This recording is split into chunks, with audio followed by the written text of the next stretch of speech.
And welcome to another edition of Odyssey House Journals. I'm Trip Mitchell. Randall Carlisle is the other gentleman here. We've got call me a gentleman? The last 7 years. Yeah, well, okay. 7 years of sobriety, I've been a gentleman. Before that, not so much. Not so much. And the purpose of our shows is to tell some great stories about people involved in addiction here in the state of Utah, people who are helping people recovery, people who have had stories that are amazing. Show 35, we just had Casey Scott on. Last week. Yeah, what an amazing show that was. And tell us about our guest this week. Alisha Robinson. And we don't always, welcome, by the way. Thank you. Yeah. We don't always, we've had a variety of people on this. And I heard about Alisha's story, and it's not necessarily an uplifting story, but it's a story aimed at pointing out maybe some of the weaknesses in our system as to why things don't always work as they should. And it's a sad story because she had the death of a son to an overdose. So you want to tell us about it? It's hard, I'm sorry, but... Yeah, so today marks a month that my son passed away. So he passed away September 16th of 2019. He was currently going to Recovery Ways through my insurance, private insurance, and awaiting a Vivitrol shot. And so with that being said, they had taken their time to order the medication, which a lot of people that I've come across over the last few weeks, either in recovery or part of different rehabs, are not so much familiar with the Vivitrol shot. They're familiar with Suboxone. They're familiar with the methadone. I'm not sure what the other one's called. Is it like naloxone or something like that?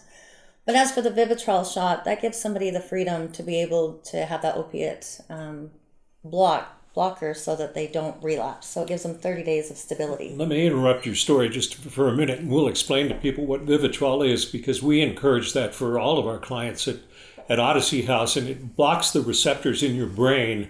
The two things she mentioned, we call it MAT, medication-assisted treatment, and there's 3 drugs that are accepted, methadone, Suboxone, and they're both opiates. And so you're, in essence, addicted to those, but you don't get dope sick like you do when you withdraw from heroin or oxy or something like that. You don't get high, but it just keeps you on an even keel.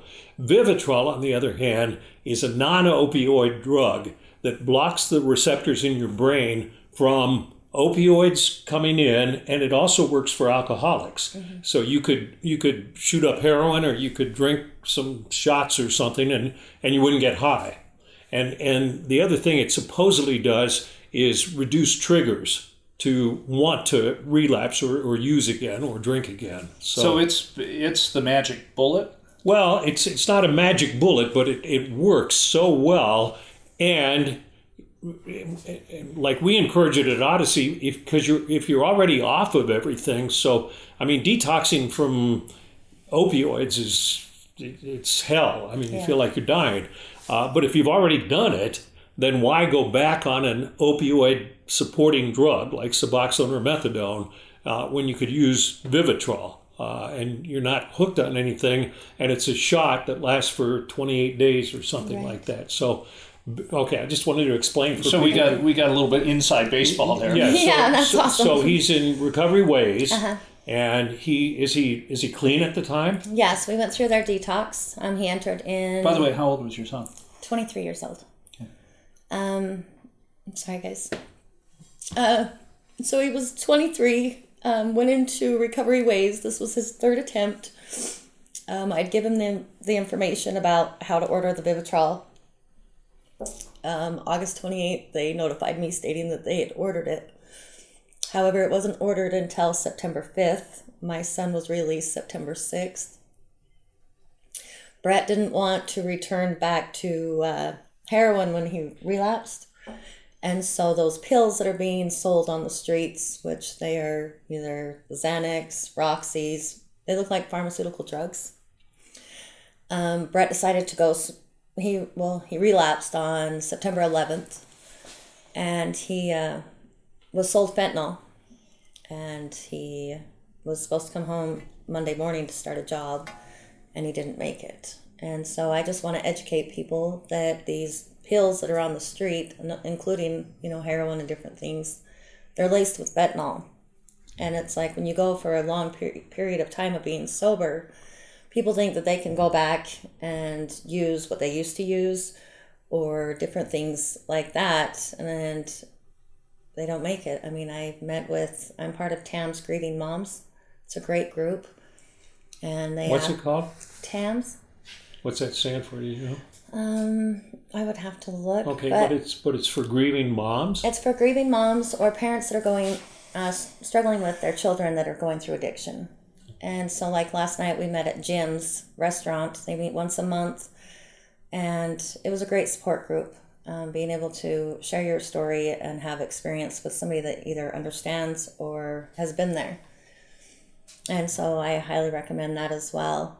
But I just want to be able to educate people that these pills that are being sold on the streets, Randall, you know a lot more about this than me. Fentanyl sounds like an evil. It's like 1,000 times more powerful than morphine, something like that. My dad, when he was dying of cancer, he used fentanyl patches, and it's like a pain reliever that's super more powerful than morphine. The problem is that people on the street, I mean, people have their own pill presses and they're making phony oxys and everything else, and they're even throwing it in not just heroin but in meth and in marijuana, and the reason being it gives you a super high. So like if you buy, say, marijuana that you didn't know was laced with fentanyl, you go, oh, wow, that's some heavy-duty stuff. The problem is it is heavy-duty stuff and it can kill. Yeah. You know. So your son sadly got a hold of some bad drugs. Yeah. And passed away, September 16th at his drug dealer's home. So. How did you find out about it? The police were sent to my home on the 16th. So September 16th, they came knocking at my door. So it was... What did they say? I've always wondered about that. You've gone through it. They come to your door, they knock. The officer will say, I'm here to share some information with you with information I don't want to share. And then they say, the person's name. And then they let you know that they're no longer here, that they're deceased. So, and being a parent, it's like the worst nightmare. It's like all my fears have gone away. I myself have struggled with addiction. I used to use methamphetamines for 12 years. I've been sober for 3 years, December 1st. Way to go. And so going through all of this, a lot of my family members have even said, are you going to be able to be strong, Alisha? I mean, we don't want you to relapse. We don't. And it's just like, I've worked too hard for my sobriety. I went to House of Hope for 6 weeks. And then I went to Valley Mental Health, IOP. And I just went every day. I mean, I wasn't required to go that length of stay, but I just had nothing else to do. So I just went. But a lot of people that have known me through my addiction have reached out and thinking either I've relapsed or how do I do it? And it's like a lot of people I can say, told me, there's just no possible way they could do it. But knowing how proud of my son was of me and my accomplishments and that he was trying to follow in my footprint, my footsteps, he could have done jail to close. And instead he called me when he got a probation violation and was like, their AP&P says I can either do 6 months jail to close and my case is closed and I'm done, or I can leave and go back to treatment. And I was on the other end. And his dad was actually in jail with him once again. And I said, you have a choice and this decision is something that you have to make. I can't make it for you. But what I can say is that doing your best, giving in and, working the steps of whatever it may be for you, the reality of being sober and the feeling of being able to live and enjoy life and to feel every inch of life, whether it's happy, sad, hard, it's very rewarding. And I wouldn't give that up now, not even with losing my son. It empowers me to be able to help others struggling out there not to feel hopeless. A lot of people would use a situation like that as an excuse to relapse. Right. I mean, I hear that all the time at Odyssey. It's minor stuff like my girlfriend left me, but also stuff like there was a death in the family and I just couldn't handle it. Right. So this has been a real struggle for you. But it hasn't been a struggle. It hasn't even been an option on my list. Really? No. No, I'm going to the University of Phoenix to work in psychology. So I'm getting my bachelor's, and I've worked too dang hard. So even though this is the hardest thing I will ever experience, I am just grateful that I've kept my sobriety and that I can help others and understand that, you can do hard things. And my son was doing a fantastic job. He just slipped, and that one slip cost him his life. That happens frequently, and the Salt Lake County Jail, hats off to them. They're not always that progressive, but they are now. I think they are now talking about or doing either methadone, Suboxone, or Vivitrol as people are if they had addiction issues as they're leaving the jail, because her son is just a perfect. That happens all the time. Well, I used to use so much heroin to get me high, but they've been in jail for like 6 months, and then they get out and use the same amount, and it kills them. Or if there's fentanyl, it kills you so quickly. It's just one of the things, we've had some guests on the show, and they've talked about how when they make a decision to use drugs again, it is so easy to find drugs. And one of the young ladies she was at Odyssey House and she wanted to leave, and she had drugs within 5 minutes. Yeah, just shocking how easy it is on the street. Oh yes, it's way easy. It's like I used to tell my son when he was here. I had his girlfriend in the car with me. This was just a few weeks ago, and we were driving. I live off 7800 South in West Jordan, and there's a few houses I used to go go get high.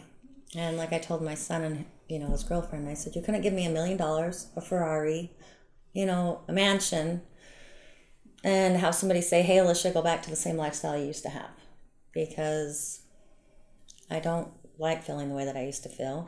I don't like the negativity. There's a million things I don't like, adverse to feeling that 1 minute fix, and then you're back to square one, looking in the mirror and wondering why. It's like, it's not worth it. But I don't even need my car to go relapse. I could just walk down the street, turn the corner, and I'm there. It becomes a choice. When you're finally over that hump of going through withdrawals or going through the first part of recovery, and that's where you have that drive of wanting that help right. and succeeding and thriving, it becomes a choice. And I truly believe that. I want to go back to, I don't want to place blame in this whole situation. You can place blame if you want because you have a right to, but it sounds like there was some kind of clerical error, communication error in getting your son Vivitrol at some point. And so what was the problem there? Why was that so difficult? I mean, you can walk into our Martindale clinic and get a Vivitrol shot. Anybody can. So I have it in text message. August 4th, I text Brett's therapist, gave him the information because Brett had been receiving the Vivitrol. First he got it, like you were stating, at the jail. When he finished the CATS program before releasing him, that was his first injection. Right. And he loved it. It gave him freedom. He loved it. And so after that, I went through my insurance and got it pre-approved through a Dr. Muse. And from January till June, Brett had received it through him. And then Brett was ordered through APMP to enter into a rehab, an IOP program. And so all these bills adding up, it's rehab, recovery is not cheap. And Brett wasn't on Medicaid. He was on my insurance. And so when I entered into Recovery Ways in June, we'll start from the beginning. In June,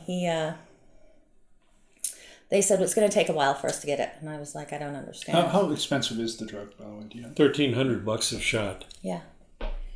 Wow. So yeah, it's outrageous. But if we sit and you weigh out, If it saves a life. well, if we weigh out the cost, let's say, of the money that we spend on methadone and Suboxone, and the doors, the revolving door At the jail. or even in rehabs where they keep coming back because they relapsed, because they can still go use on both of those drugs. I mean, it's just, and I'm not trying to say that it's not enough or it's not good enough, because it works for a lot of people. Yeah.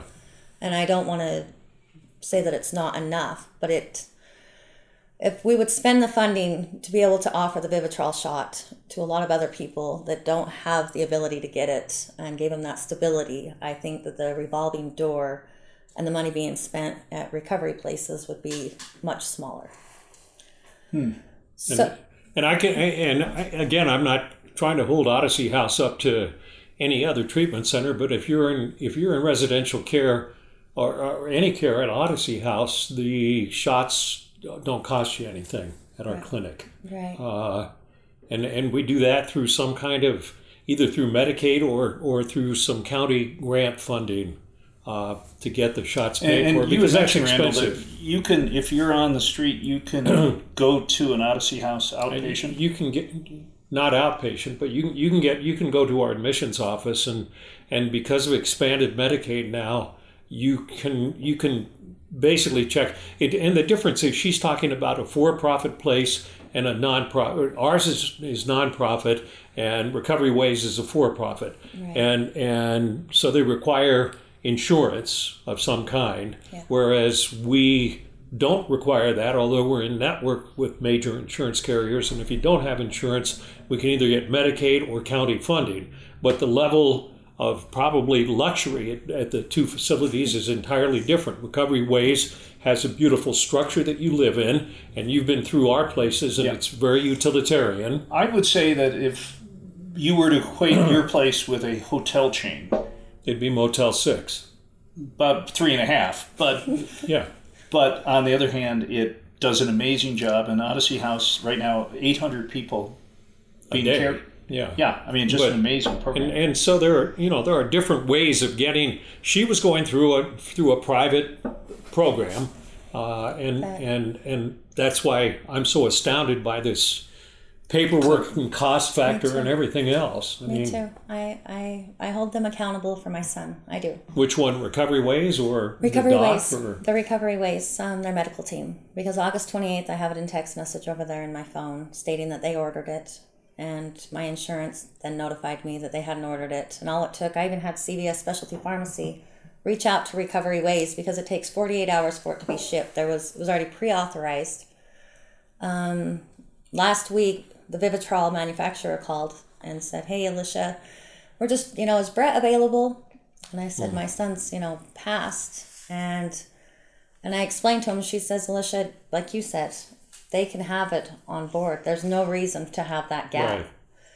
And so I told Recovery Ways, I said, I would love nothing more than to be able to start a nonprofit organization and have my son be a legacy and have help others. I said, but money's not going to bring back my son, Right. but change will. And so they texted me and said, well, now we have some Vivitrol here to be able to administer while we're waiting for other people's orders. And does that bring me some comfort? Yes, but does the dishonesty, the lack of communication, all they had to do was just listen to the mom that was advocating for her son. And I did a dang good job. I'm sure you did, because you understood how the process worked. Yeah, it was already pre-approved, Yeah. and I'm like, my son should be thriving right now. And all it took was a phone call, and you didn't listen. You did it going through the manufacturer and ordering it through my direct insurance through Cigna. So then I had to go through a whole nother pre-authorization. And then I just received a bill for over $300, and my insurance Cigna says, "Sorry, Alisha, you're going to have to pay that." And I was like, why should I have to pay it? It was already pre-authorized for $0, but the way that they ordered it. Tell me about your son. My son, he was 23, outstanding, full life. He was the most giving, caring person. I mean, he knows more people here in Salt Lake City than I think I know myself, and I've lived here my whole life. But Brett, he was just amazing. I mean, he got his feet wet, overcoming addiction, doing his best, putting his pride, out there, just doing his very best to be a part of society. I mean, me being an addict for so many years, he kind of followed in my footsteps. I wasn't the best example, but for the past almost 3 years to be that example, I mean, he thrived, and he just wanted to be just like his mom, sober and kicking butt, and life was good. So the reason I ask that is that people have a perception of addiction. Yeah. That if you're addicted, there's something wrong with you. It's weakness. It's not moral character. And we've learned through research that that's not the case. It's a disease. It is. And what's frustrating is that you can be beaten at 6 days a week, but 1 day a week, it's kind of tough. It is. So in your son's case, he was doing great, but yeah, he was doing great, but he didn't get his Vivitrol shot in time before they released him, and I think that's huge. That's a sad reason to lose someone. And I think it points out a bigger, and I should point out, this is her story about Recovery Ways. We don't want to get sued, even though we don't make any money and we don't exist. This is a volunteer effort. And yeah, we're not. But I think it does point to a bigger picture issue of the struggles that people go through sometimes to get someone into treatment, to deal with insurance companies, to deal with doctors, to deal with the treatment center. I mean, it's, communication is so difficult sometimes, and then somebody falls through the cracks, and we're not talking about a mistake like, somebody installed your windshield improperly. We're talking about a life, Right. And it is so complicated, and I got involved with a charity down in Vegas where the woman who started it, was an MBA from the University of Michigan, was a registered nurse, ran healthcare for MGM, and her husband, who was a doctor, got sick, and she couldn't figure things out. Wow. He had cancer, and so this woman's the smartest person on the planet in healthcare, and so it is very complicated, and it'd be great to have some advocates out there for people. Yeah, some hospitals do. Somebody I worked with down on the block who went to my AA meetings had liver cancer, and I took him up to Huntsman, and it was really interesting the way Huntsman handled it, and I was very impressed with it, is they had a patient advocate, and so after, the guy's name was Larry, he's dead now, after he'd have his doctor's appointment, then he'd sit down with the patient advocate, and she would talk about the care that she received from the doc, or from the assisting nurse, and what his next appointment was going to be and what they require of him. And they just went through everything. And then she would give him her personal cell phone number and say, if you experience any problems setting up any of this other stuff, call me personally. And that's I will reiterate, Recovery Ways helped my son in so many ways. It's just, as I said, their medical team, they just need to have a little more follow through, and Vivitrol is something that's new to a lot of recovery places, and I appreciate them making change and having it readily available so that people don't have to wait, because it is life-changing, and it does, it can save lives. It does save lives. So I'm not here to say that Recovery Ways is a horrible treatment center, because they're not. It's just my experience in the very end. He went back there 3 times. If I thought they were horrible, you wouldn't have sent him back. I wouldn't have. Yeah, and I wouldn't have had my insurance billed over $37,000 either. They have each facility.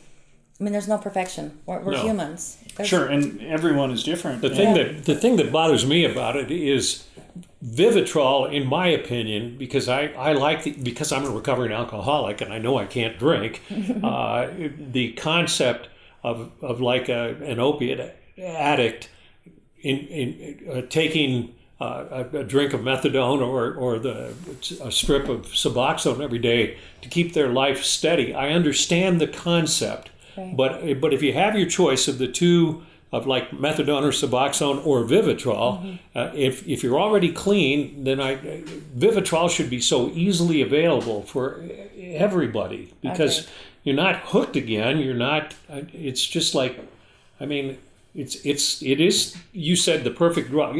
It doesn't stop people from relapsing, but it stops a hell of a lot of people from relapsing. And I think the danger that I've heard is that because it does block the receptors in the brain, that, like, let's use you and I as alcoholics, for example. So you slam a couple of shots of Jägermeister and you don't feel a thing.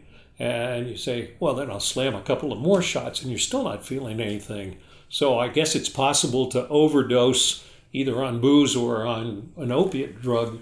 From my understanding, when you use it with opioids, though, it throws you into a withdrawal. Is that what it does? Yeah. As for the alcohol, I will say my son did have a drink on it. He didn't feel too swift. I'm not exactly sure how he felt. Because there used to be a drug called Antabuse. Yeah, which I did.